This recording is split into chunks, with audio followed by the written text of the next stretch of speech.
In the recent debate between atheist philosopher Christopher Hitchens and intelligent design creationist William Dembski, Dembski opened his arguments with a string of logical fallacies beginning with this composite straw man. Is atheism demands a materialistic form of evolution, and there's only one going theory of it, namely Darwinism. The alternative, which places us here as the result of design, is for him a non-starter. It's unthinkable.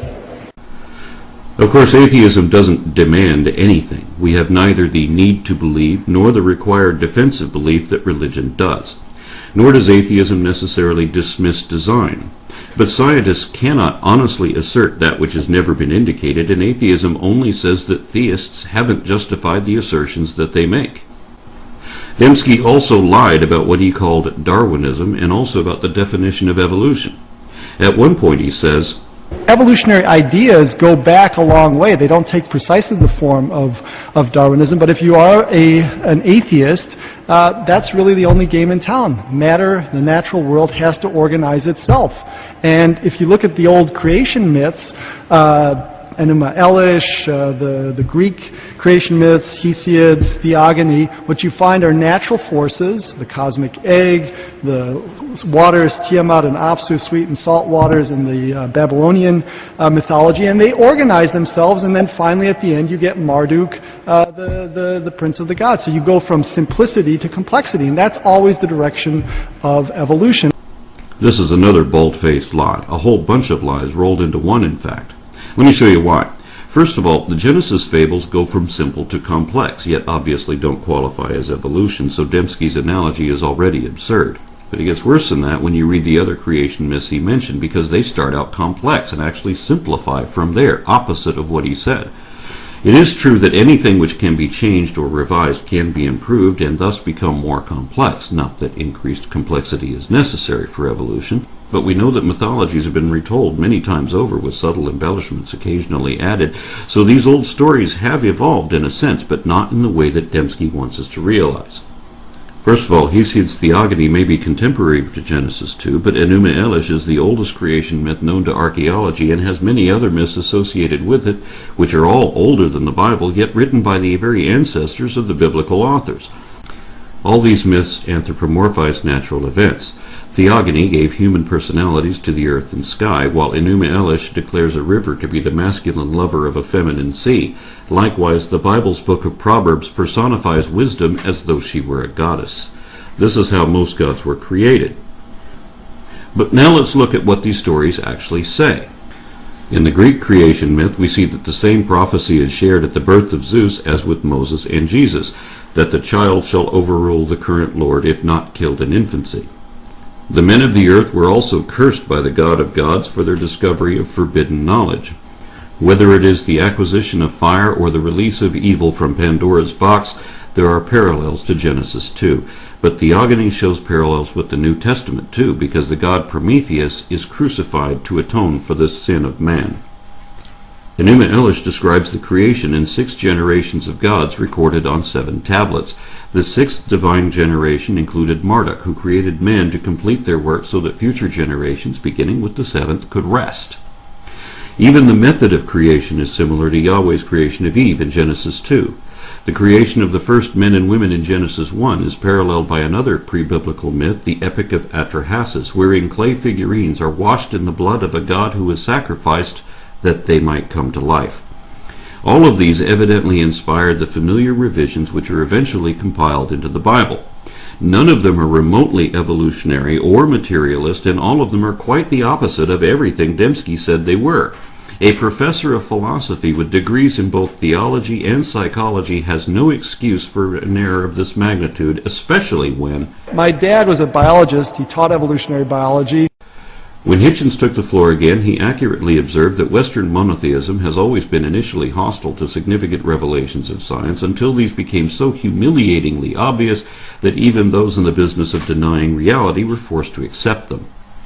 Hitchens also turned to the void already absent of any evidence to indicate God and filled that with negative evidence, further diminishing the likelihood.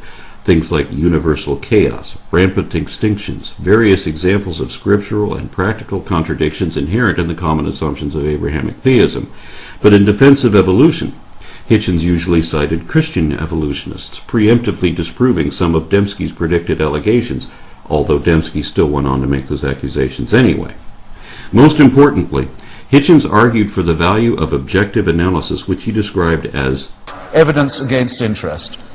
He also pointed out that we are primates, and all that that implies, both for evolution and against Dembski's idea of the image of God. I would have fleshed out our taxonomy a good deal further, but of course Dembski exhibits no knowledge of that subject and is required by his faith to dismiss it, which he tried to do using one of the staples of creationist misrepresentation.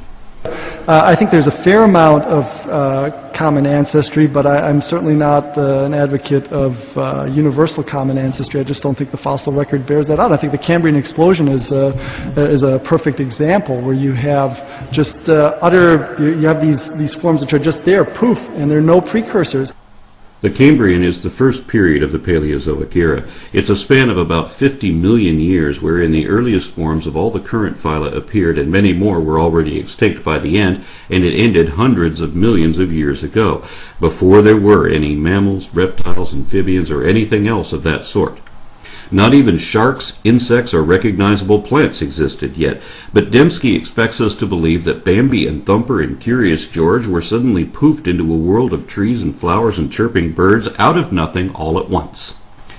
He believes this only because his storybook says so, but that is not what paleontology shows, and he knows it. Very few Cambrian fauna still look like their modern descendants, and most of the rest died out since then, and some were so alien to our time as to defy classification. There were even some macroscopic animals who seem to have gone extinct before the Cambrian explosion.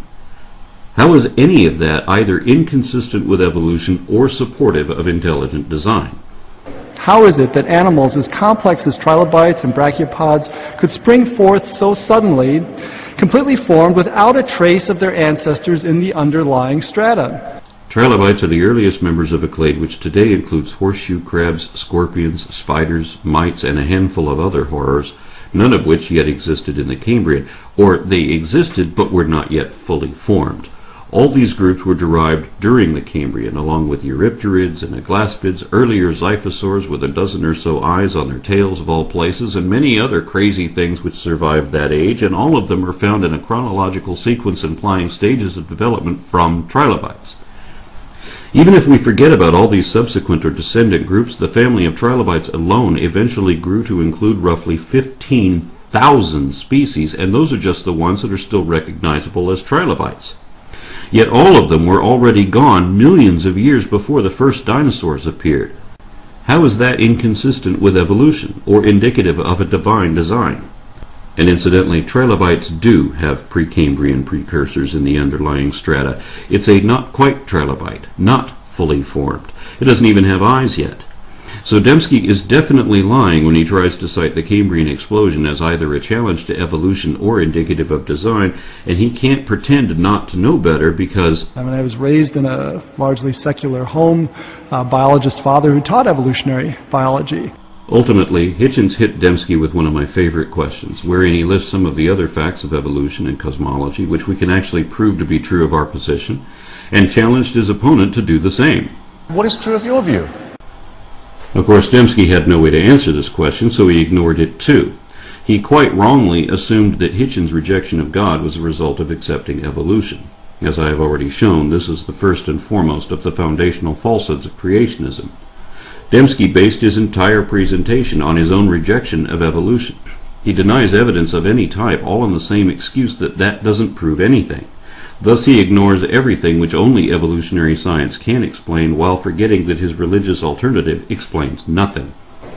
Note that the full positive case for God's existence can and should be fleshed out. Typically, such a case flows from critical reflection on the big questions of life. Why is there something rather than nothing? Where did we come from? Where are we going? Why should we take morality seriously? Why is the world comprehensible to our minds? Why does mathematics, presumably a human invention, have such a precise purchase on physical reality? Each of these questions can, in my view, be answered better with an atheistic than an atheistic worldview. But of course, religion doesn't answer any of these questions with any measurable degree of accuracy like only science can, and in my view, cosmology and evolution do a better job of that in each of the cases he mentioned. Dembski claimed to have ample evidence of his intelligent design alternative, but failed to list any of it. He seems to think that complaints about evolution, misunderstood and misrepresented, could somehow count as evidence of miraculous creation. He criticized Hitchens' skepticism, but gave no explanation why the audience should assume the same conclusions that Dembski does, nor could he, since he admitted in the debate that his own conversion was based on emotion rather than evidence. And without presenting any evidence at all, Dembski said that his argument had somehow already established the existence of God. But all he did was assume God, and assume that everyone else assumed the same thing, without reason, since he had none to give. Neither did he refute any of the points Hitchens actually made, either on stage or in his book, yet he claimed to have just done so while we were watching. I've watched the video again a couple more times since then, and no, he didn't. Less than halfway into his opening comments, an obviously delusional Dembski has evoked at least a half a dozen logical fallacies and lied no less than 9 times so far, but hasn't yet presented any sort of case and was already claiming victory. I know what you're all thinking. Since the evidence for evolution is so underwhelming, and since Hitchens has hitched his wagon to evolution, shouldn't he now be ready to abandon evolution and consider the existence of God? The one thing Dembski did make clear, albeit unwittingly, was that his position was based on circular arguments and assumed conclusions, left unquestioned. Because even if his critiques were all correct, they still wouldn't imply a divine designer, and whenever we do not yet know the real explanation, we cannot simply throw up our hands and say that it happened by magic. But this is what Dembski expects us to do. His argument depends on an absurd, false dichotomy, and it only deteriorated from there. Hitchens started off very slowly, but picked up steam as things progressed. I feel suddenly combative and engaged. While Dembski seemed increasingly weak, confused, even discouraged with how indefensible his seemingly unexamined belief obviously is. Soon he added equivocation to his list of logical fallacies already in play, and ultimately tried to project his own faults onto an opponent who will not share them. Hitchens exhibits a very selective concern for truth. What seems to matter most to him is not whether a claim is true, but whether it makes a good stick to beat religion. Change the last word of this lie, and Dembski is describing himself.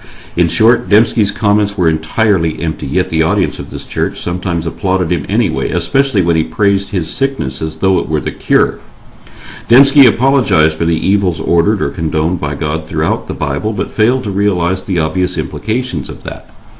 In the end, he even lamented the fact that the Bible was written the way it was, and admitted that he only accepted the whole of his dogma as a package deal. In summary, Dembski seemed to ignore every point that Hitchens had made, and made no points of his own which Hitchens did not adequately address. Dembski wasn't prepared to debate the man, but apparently only wanted to critique his book. I mean, what poisons everything? Is it religion? I would say, get a mirror and look at it. We all poison everything. That's right, Bill. And as someone with your education should know, religion is a human construct and is thus poisoned. So you're critiquing the wrong book. This one is full of poison, and is so obvious about it that it threatens anyone who realizes that with a fate worse than death. That's how we know it is dishonest, because it tells you to believe something beyond reason, without reason, and against all reason, regardless whether any of it could even be true or not. Knowing only this should be enough for you to reject religion.